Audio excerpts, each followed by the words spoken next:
Hola, ¿cómo están? Mi nombre es Camilo Prats, estaré a cargo del módulo número 2, que es de Desarrollo Sostenible a Escala Local, del diplomado, del diplomado de Gestión Energética Local. Los contenidos estarán separados en dos secciones. La primera, revisaremos algunos de los fundamentos básicos del desarrollo sostenible, y son aquellos fundamentos que dan soporte a la gestión energética local, fundamentales para la elaboración y formulación de los proyectos. Estaremos también abordando en este primer bloque los conceptos de comunidad y cómo esos conceptos y estas nuevas escalas ciudadanas han adquirido relevancia en la gestión energética local.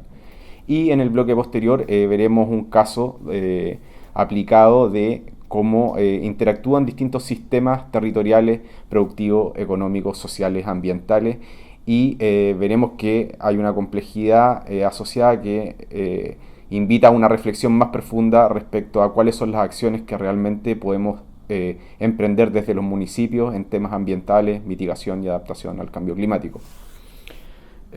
Iniciando este módulo 1, lo primero que habría que partir contextualizando es el proceso de cambio climático que hemos vivido, el cual en algún momento hubo discusión científica. Hoy día hay una certeza bastante alta respecto a esto, y hay un consenso global en el mundo científico. Y entenderemos el cambio climático como un cambio de clima atribuido directa o indirectamente a la actividad humana, que altera la composición de la atmósfera mundial y que se suma a la variabilidad natural del clima que tenemos durante los periodos de tiempo comparables. En la lámina ustedes pueden ver uno de los primeros registros de concentración de CO2 que dio pie a toda la ciencia del cambio climático, que es la curva de Killing, de Charles Killing. A mediados del siglo XX se miden las primeras concentraciones de manera sucesiva, y se transforman en uno de los hitos científicos más importantes del siglo, al mostrar en el fondo cómo evolucionan y cómo crecen rápidamente las concentraciones de CO2 en la atmósfera. Tal vez solo a modo de detalle, si ustedes ven la línea roja de la curva de Killing, van a ver en el fondo un comportamiento aserrado, en el fondo, con picos y con bajos, donde se muestra de alguna manera los procesos entre el hemisferio norte y el hemisferio sur, en el fondo, donde en las épocas de invierno tenemos mayor consumo energético y en las épocas de primavera tenemos mayores floraciones, y en el fondo el planeta de alguna manera inhala y exhala en este proceso de consumo energético que se da a nivel planetario. En la gráfica posterior ustedes pueden ver algunos de los impactos, cómo han ido evolucionando. Son principalmente impactos de origen hidrometeorológico. Estamos hablando el agua, principalmente, ya sea en excesiva presencia o en procesos de sequía. En Chile hemos vivido procesos de sequía e inundación progresivos, cada vez más rápido, cada vez más frecuentes, cada vez más intensos. Evidentemente se esperan impactos, o se espera que Chile sea uno de los países que tenga mayores impactos en términos de cambio climático. Esperamos aumentos de temperatura de 2 a 4 grados en prácticamente todo el territorio aquí a fin de siglo. Disminución de precipitaciones, principalmente en la zona central. No todos los impactos del cambio climático se pueden entender como impactos negativos, podrían existir impactos positivos en algunas zonas. Se espera, por ejemplo, aumento de precipitaciones entre un 10 y un 15% en la zona sur, pero en general hay una variabilidad y una incerteza respecto a lo que pueda pasar con elementos críticos como, por ejemplo, glaciares, donde esperamos disminución de las áreas de una manera importante, o aumentos en el nivel del mar entre 20 y 30 centímetros. Bueno, asociado a estos fenómenos, evidentemente tenemos un proceso de daños y pérdida que es muy importante, que empieza a mermar el modelo de desarrollo, y que nos obliga también a generar nuevos enfoques a los tradicionales que veníamos trabajando hace un tiempo. Eso lo vamos a ir viendo a continuación. Entonces, en general, la gestión medioambiental y la gestión del riesgo de desastre o el riesgo climático ha venido cada vez enlazándose, cada vez está más de la mano, entre los factores que generan el riesgo hay algunos conceptos que son importantes relevar. Entre ellos está la amenaza, la vulnerabilidad, la exposición y la capacidad local. Se entiende el riesgo como una relación entre la amenaza y la vulnerabilidad, el grado de exposición que tienen los sistemas humanos o naturales, y partido o entendido que las capacidades locales permiten hacer frente a estas vulnerabilidades y a estas amenazas. En general, las amenazas son fenómenos, sustancias o actividades humanas que generan una condición peligrosa. En general, lo mejor o el trabajo que se hace en materia de amenazas está asociado al conocimiento de las amenazas, al monitoreo de las amenazas, por ejemplo, los sistemas de alerta temprana.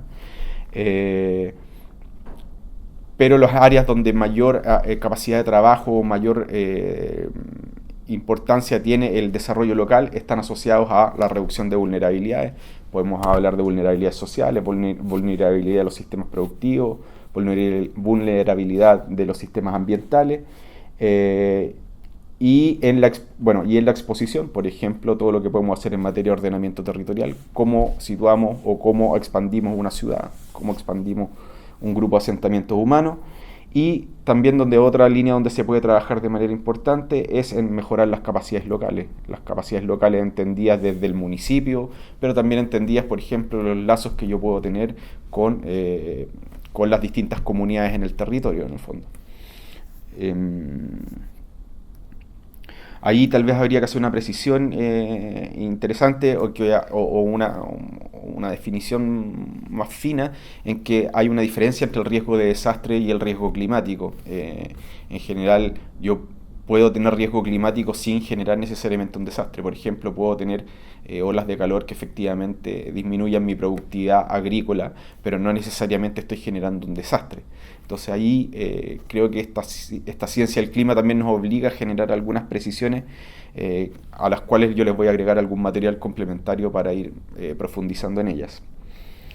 Respecto a los términos de amenaza y la relación entre la amenaza y la vulnerabilidad, es importante entender que nosotros no somos vulnerables de igual manera a todas las amenazas, y aquí en la diapositiva número 4, este es un ejemplo de un trabajo que se hizo en la región del Biobío, en el territorio circundante a la reserva Nonguén, donde se hizo un análisis multiamenaza del equipamiento de las zonas de Chihuayante, de Concepción y de Hualqui, y ustedes podrán ver que en el mapita que se puede ver ahí se está evaluando en este caso la vulnerabilidad frente a incendios de los jardines infantiles, y efectivamente hay sistemas que están más expuestos a una amenaza u a otra, o que son más resilientes a una amenaza u a otra.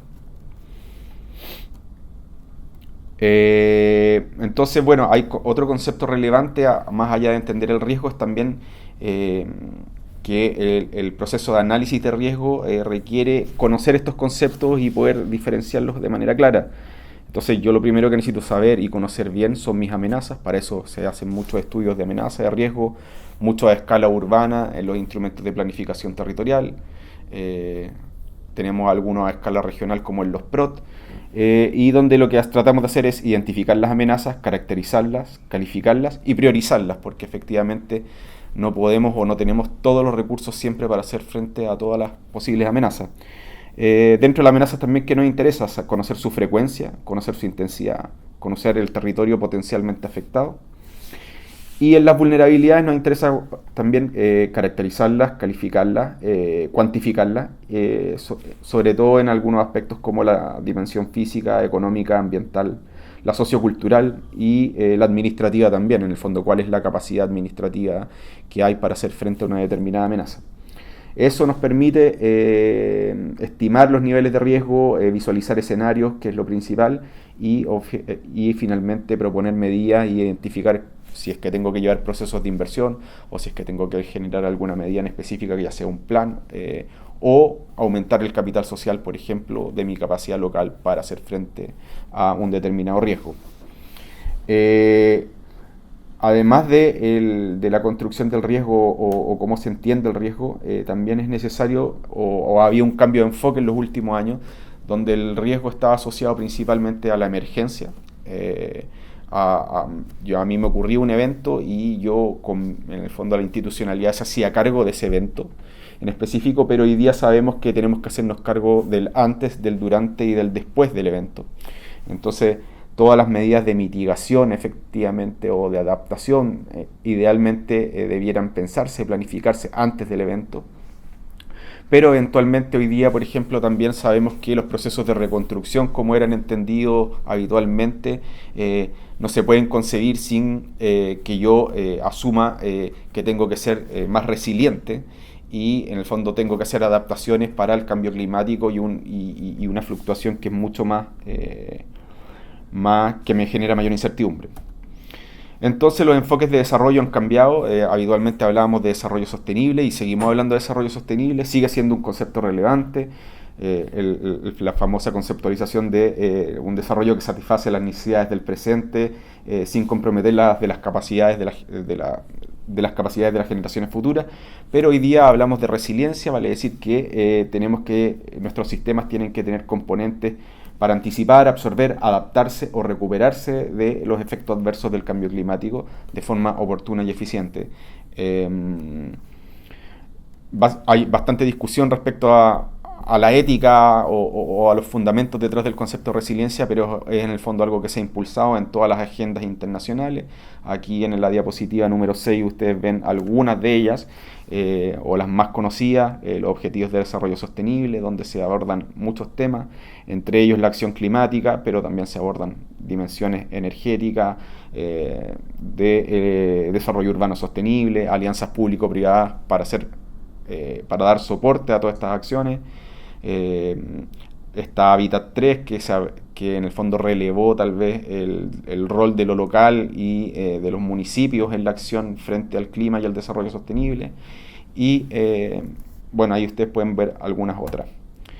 Finalmente, no, perdón. Entre las estrategias del combate al cambio climático, que tal vez son los dos conceptos más relevantes para la gestión energética local, tenemos los conceptos de adaptación y mitigación.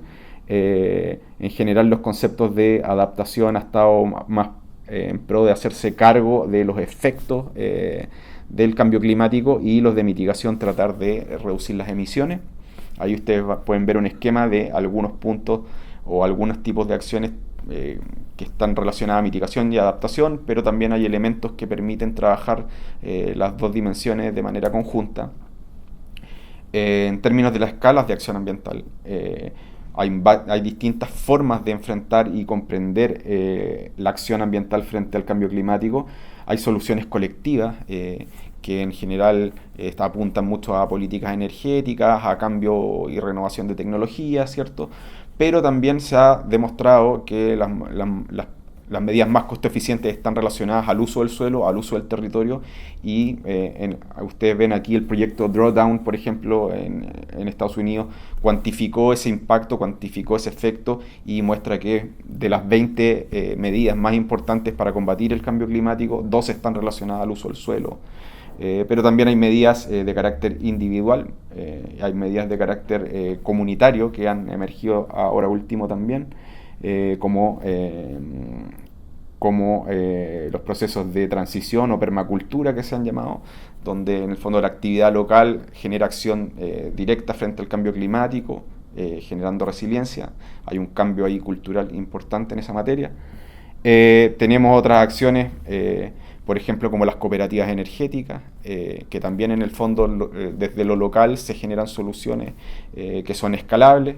En general, por ejemplo, las cooperativas energéticas locales ya llevan un tiempo acá en Chile, a pesar de que no son tan conocidas, desde el 2010 aproximadamente, y donde tenemos la capacidad de un grupo humano de coordinarse para obtener mejores condiciones, por ejemplo, para negociación de precios de las tecnologías de energías renovables, o sin pasar de ser, por ejemplo, simplemente consumidores de energía a ser prosumidores de energía.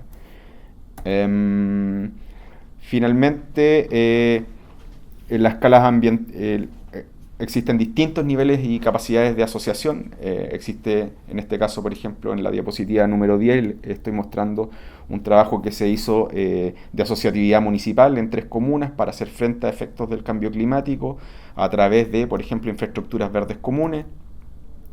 Y en las diapositivas 11 y 12 ahí les dejo algunos datos de cómo ha evolucionado la participación y las gobernanzas en las municipalidades que están certificadas SCAM. Lo que muestra en general, y con esto cierro este bloque, es que una institucionalidad robusta como la que está ofreciendo los SCAM está generando una gobernanza más sólida también, y procesos participativos más profundos. Así que con eso cierro el primer bloque.